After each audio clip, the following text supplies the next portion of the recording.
Hi friends, इस series में मैं और आप मिलके इंडिया की एंशिएंट हिस्ट्री से लेके मॉडर्न हिस्ट्री तक का सफर करेंगे।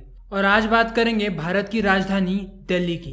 दिल्ली हमेशा से ही इंडिया का एक पॉलिटिकली इम्पोर्टेंट सेंटर रहा है, चाहे वो एंशिएंट इंडिया की बात हो या फिर मॉडर्न इंडिया की। दिल्ली की पॉलिटिकल हिस्ट्री बहुत ही अनस्टेबल रही है through out the course of history.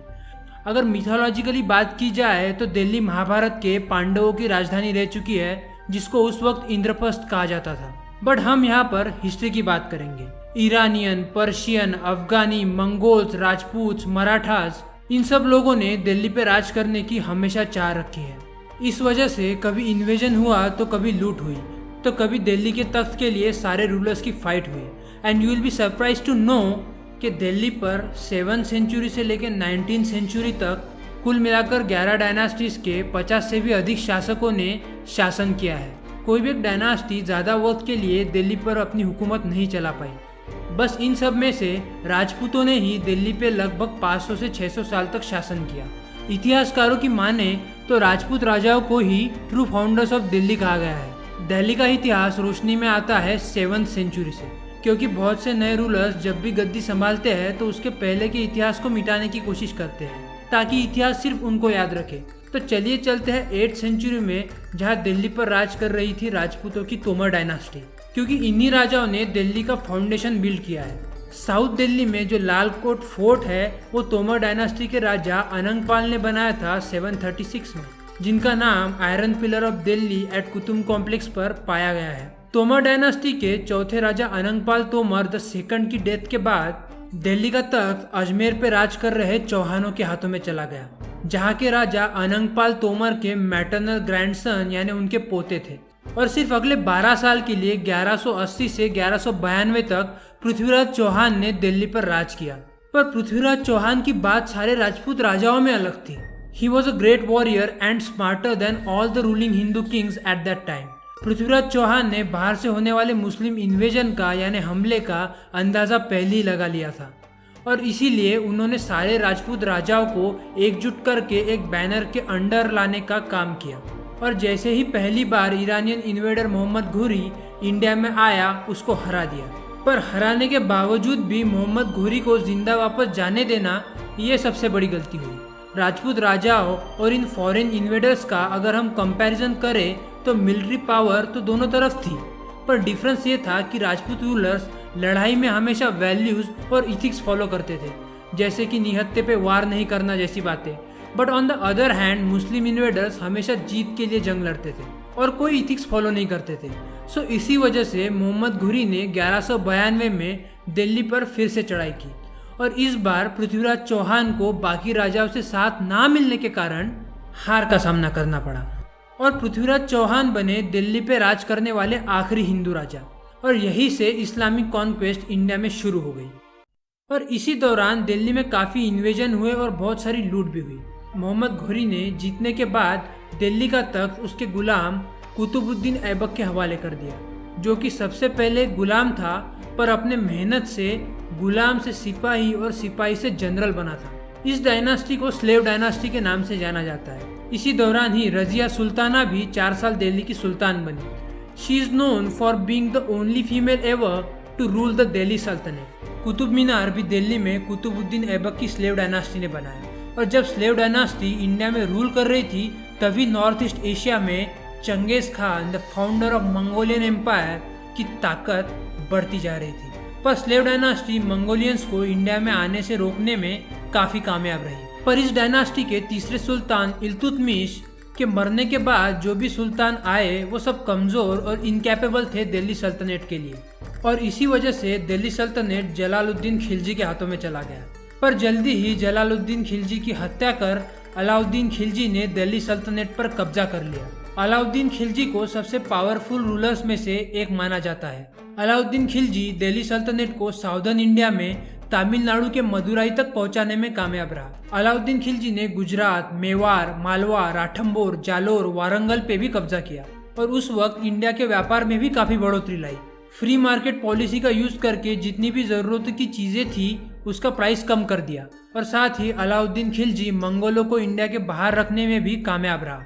पर अलाउद्दीन की मौत के बाद खिलजी डायनास्टी भी ज़्यादा वक्त तक अपने पैरों पर खड़ी नहीं रह पाई और उसके बाद तुगलक डायनास्टी के फाउंडर घियातुद्दीन ने दिल्ली की गद्दी संभाली। तुगलक डायनास्टी के दौरान काफ़ी अच्छा सोशल रिफॉर्म हुआ, पर तुगलकों की सबसे बड़ी नाकामयाबी रही मंगोल इन्वेजन को ना रोक पाना।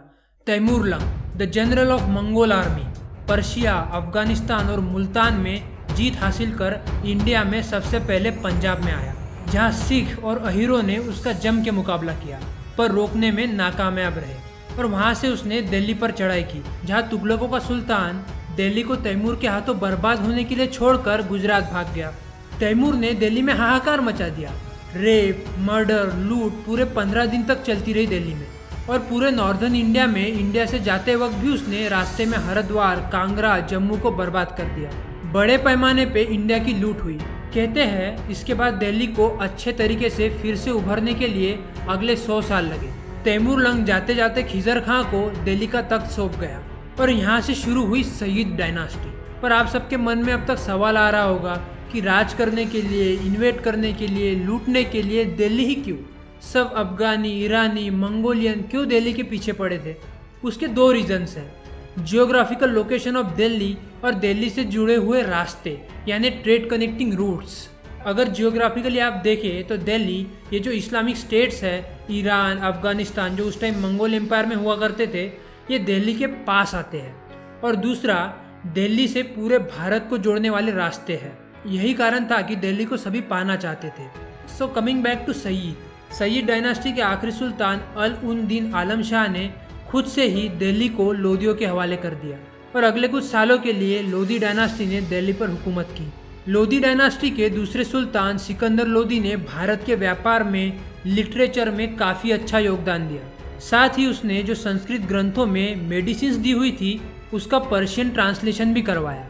लोदी डायनास्टी के आखिरी सुल्तान इब्राहिम लोदी को मुगलों के बाबर ने हराया। नाउ वेट, अब आप सोच रहे होंगे कि मुगल्स कहाँ से आ गए बीच में? इसके लिए आपको 150 साल पीछे जाना पड़ेगा।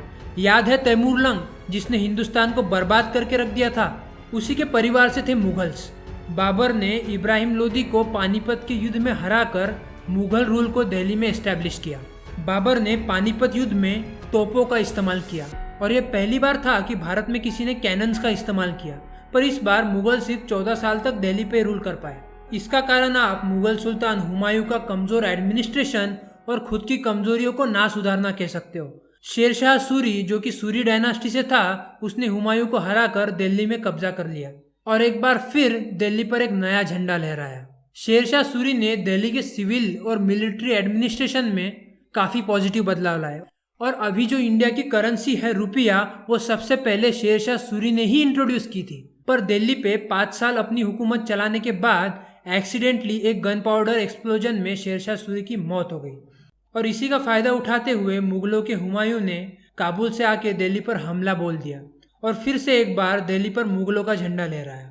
और इसके बाद लगभग अगले 300 सालों तक मुगलों को किसी ने चुनौती नहीं दी। उन्होंने 300 साल तक दिल्ली पर राज किया, जिसमें अकबर, जहांगीर, शाहजहां और औरंगजेब जैसे सुल्तानों ने दिल्ली की गद्दी संभाली। पर इन सभी मुगल सुल्तानों में सबसे हटके था बादशाह अकबर। अकबर ने पूरे राजपूतों को हर मुमकिन तरीके से अपने साथ खड़ा कर दिया, उनसे एक अच्छी अलायंस बनाई, उन सबको अलग अलग एडमिनिस्ट्रेशन के हक दिए और सभी को साथ लेके आगे बढ़ा। और अकबर ने एक स्टेबल एम्पायर खड़ा करके पूरे 50 साल तक उसे चलाया। उसके बाद मुगल सुल्तान शाहजहां ने ताजमहल बनाया और जब औरंगजेब ने दिल्ली की गद्दी संभाली तब उसे बहुत मराठा और सिख रिबेलियन का सामना करना पड़ा। मुगलों के वक्त भी बाहरी ताकतों का इंडिया को लूटना बंद नहीं हो पाया। नादिर शाह और अहमद शाह दुर्रानी जैसे पर्शियन और अफगानियों ने नॉर्थ इंडिया में काफी लूट मचाई। इसी वजह से मुगल साम्राज्य का पतन शुरू हुआ। सन 1800 के बाद तो मुगल सुल्तान सिर्फ नाम के रह गए थे। ब्रिटिश ईस्ट इंडिया कंपनी ने कलकत्ता को अपना कैपिटल बना के धीरे धीरे अपना कब्जा कर लिया था इंडिया में। रुकिए, अब आप बोलेंगे कि ये ब्रिटिश अचानक कहाँ से टपक पड़े। इसको जानने के लिए फिर से आपको 200 साल और पीछे जाना पड़ेगा, जब पहली बार 1600 में British east India company Gujarat के सूरत सी पोर्ट पे चाय, ओपियम, नमक, सिल्क के कपड़ों का व्यापार करने के बहाने उतरी थी। और उस वक्त से मुगल सुल्तानों ने और भारतीय शासकों ने इस बात पर ध्यान ही नहीं दिया कि किस तरह ब्रिटिश ईस्ट इंडिया कंपनी पहले इंडिया के व्यापार में और धीरे धीरे इंडिया की राजनीति में शामिल होती गई। ब्रिटिश ईस्ट इंडिया कंपनी ने इंडिया की इंटरनल पॉलिटिक्स का काफी फायदा उठाया। ब्रिटिशों की इंडिया में हुकूमत जमाने के सबसे बड़े दो कारण हैं। एक, भारतीय शासकों में यूनिटी ना होना, और दो, भारतीय प्रशासकों की बेपरवाही। शहीद भगत सिंह ने फांसी पे चढ़ने से पहले अपने खत में लिखा था, यहाँ अंग्रेजों का शासन इसलिए नहीं है क्योंकि ईश्वर ऐसा चाहता है, बल्कि इसलिए है कि उनके पास ताकत है और हम में उसका विरोध करने का साहस नहीं। अंग्रेज ईश्वर की मदद से हमें काबू में नहीं रख रहे, बल्कि वो बंदूकों, गोलियों, पुलिस और सेना के सहारे ऐसा कर रहे हैं, और सबसे ज्यादा हमारी बेपरवाही की वजह से। फिलहाल चलते 1857 के इंडियन रिवॉल्ट में, जहां भारतीयों ने ब्रिटिश ईस्ट इंडिया कंपनी के खिलाफ पहली बार आवाज उठाई। और इस रिवॉल्ट में क्रांतिकारियों ने दिल्ली जाकर आखिरी मुगल सुल्तान बहादुर शाह जफर को हिंदुस्तान का सुल्तान घोषित कर दिया। पर ब्रिटिश ईस्ट इंडिया कंपनी इस रिवॉल्ट को दबाने में कामयाब रही, क्योंकि सभी इंडियंस अच्छे से एकजुट नहीं हुए थे उस वक्त। अंग्रेजों ने आखिरी मुगल सुल्तान बहादुर शाह जफर को बर्मा भेज दिया और ब्रिटिश क्राउन ने इंडिया में डायरेक्ट रूल करना शुरू कर दिया। क्वीन विक्टोरिया बनी एम्प्रेस ऑफ इंडिया। 1911 तक कलकत्ता ब्रिटिश इंडिया का कैपिटल हुआ करता था, पर उसके बाद दिल्ली को बनाया गया। इंडियन कम्युनिटी ब्रिटिशों के कायदे कानूनों से बहुत परेशान थी। उनके लगाए हुए टैक्सेस वगैरह बिल्कुल भी भारतीय जनता के लिए टॉलरेबल नहीं थे। देखिए, अगर आप किसी एक कम्युनिटी पे बहुत अत्याचार करते हो तो तभी उस कम्युनिटी में एकता जाग उठती है आवाज उठाने के लिए। ऐसी ही एकता भारत में जागी और बहुत लोगों के बलिदान, त्याग और मेहनत के बाद भारत को 15 अगस्त 1947 में आज़ादी हासिल हुई और 1952 में चौधरी ब्रह्म प्रकाश बने दिल्ली के पहले चीफ मिनिस्टर। तो ये तो थी दिल्ली की कहानी। अगली बार जब भी आप दिल्ली जाओ और वहाँ की सड़कों और गलियों में घूमो तो ये बात जरूर याद रखना कि सचमुच इतिहास में कितनी कठिनाइयों से गुजरा है दिल्ली, कितना कुछ देखा है, सहा है दिल्ली की इस जमीन ने। सो अलविदा दोस्तों, फिर मिलेंगे किसी और कहानी में।